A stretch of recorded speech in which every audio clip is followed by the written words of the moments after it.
Welcome to Module 1 of the MELI Unit's Data Analysis and Reporting course. In this module, we will introduce you to the basics of data cleaning.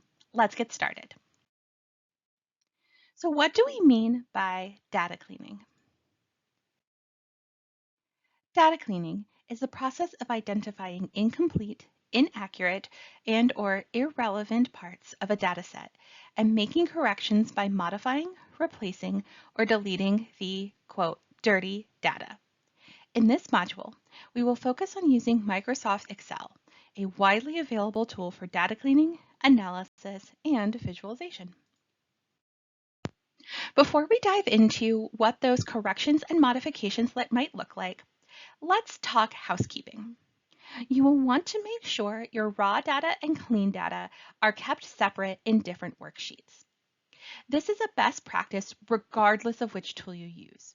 You always want to make sure you keep an original copy of your raw data and that you are not simply overwriting it.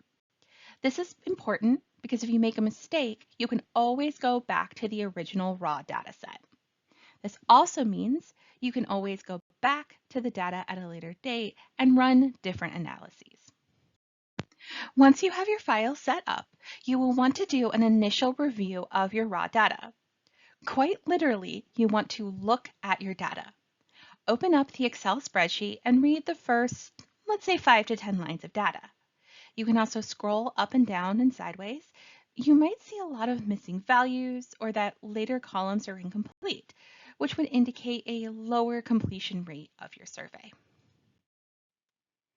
Once you've taken a look at your data, you want to look at some basic numbers about your data, such as the total number of responses, so how much data are you working with, the completion rate, so what percentage of people who started the survey actually finished it, and the average duration. How long did it take people to take the survey? These are called metadata, data about your survey.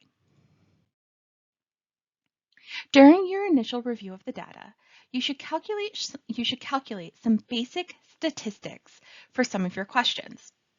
And now, for anyone who may need a quick refresher, let's go over the core metrics you might want to consider looking at.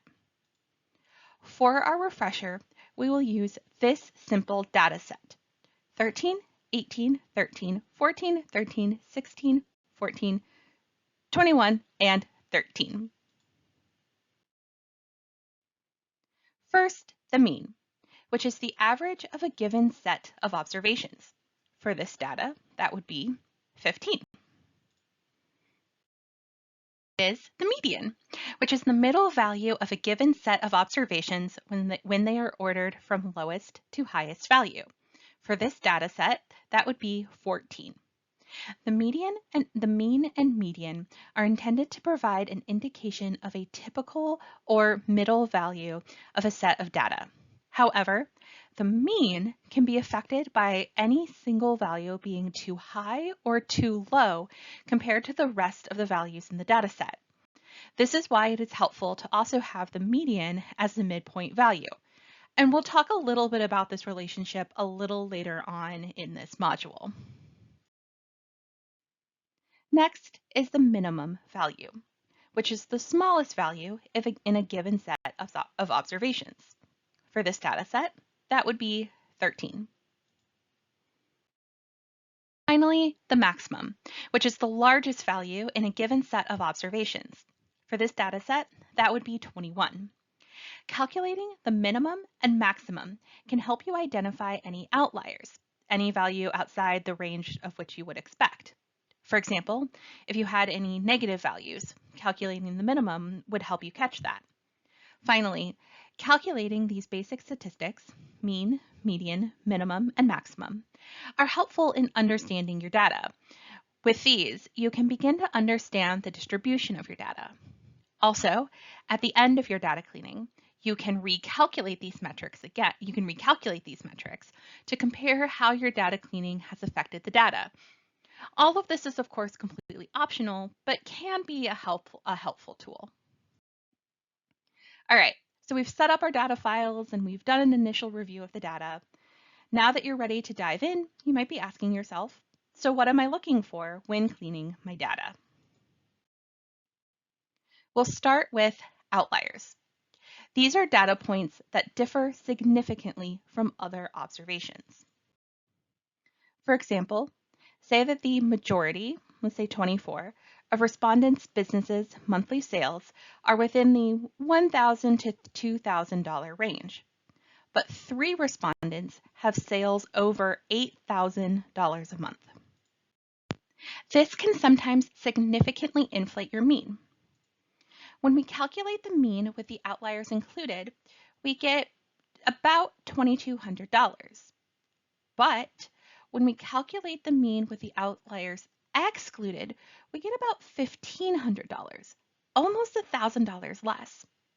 This is a good reminder of why it's important to calculate both your mean and median as part of data cleaning, as they can help you identify any outliers in your data set. We may also need to deal with incomplete responses, which occur when a respondent completes at least one answer in a survey but does not finish the entire survey. You will need to think through whether the response gives you valuable information and make the determination whether to keep the response. When deciding whether the response is valuable, you want to weigh the following. How far did the respondent get in the survey? Did they only answer the demographic questions, for example? Or did they only respond to 5 questions in a 40-question survey? Did they miss complete sections of your survey? And what is your overall response rate? If you have a very low response rate, you might want to lean more towards keeping responses versus removing them. For example, consider this first response. Here, the respondent only agreed to take the survey, but did not give us any other information. For all intents and purposes, this response is empty. Whereas the second response, we see that the respondent got at least a little bit further along. We would likely delete the first response as it contains no valuable information, but would probably opt to keep the second response, since the respondent got to at least a couple of our actual survey questions, and we don't want to lose that data. Anytime a survey contains open-ended questions, you will inevitably have to deal with typographical errors, or typos. These are the mistakes that people make when typing something. Here, respondents were asked to write in the name of their city, and you can see multiple examples of how they wrote that in. You can see the first response is missing the A. The second did not include the accent over the A, while the third is the actual correct spelling we're looking for. In order to aggregate all of the people who responded Bogota, you are going to have to clean and make sure that Bogota is spelled the same for every single response.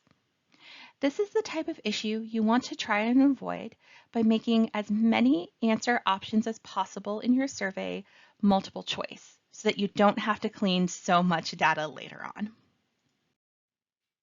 And lastly, you may end up with duplicate values in your data set. Duplicates are a response pattern that occurs twice or more. So maybe you have a survey cohort of 25 people, but you end up with 27 responses. That would be an indication that you have duplicate responses. When dealing with duplicates, you always want to ask yourself, do you actually have enough information to determine if the responses are truly duplicates? Let's look at an example. In this survey, we collected some basic demographic information, including name, home country, age, and sex, which means that we can say with a pretty high degree of confidence that these 2 responses are duplicate entries. In which case, we would delete the entry that is least complete. But let's look at another example. Here, we do not have the same level of detail in our demographics, having only asked for home country, age, and sex, which in this case means we cannot know with 100% certainty that these 2 entries are actually duplicates or not. we would need more information, such as details provided in open-ended responses, to make that determination. And that's it for our module on data cleaning. When you're ready, you can head back to the training overview and move on to Module 2 on quantitative data analysis.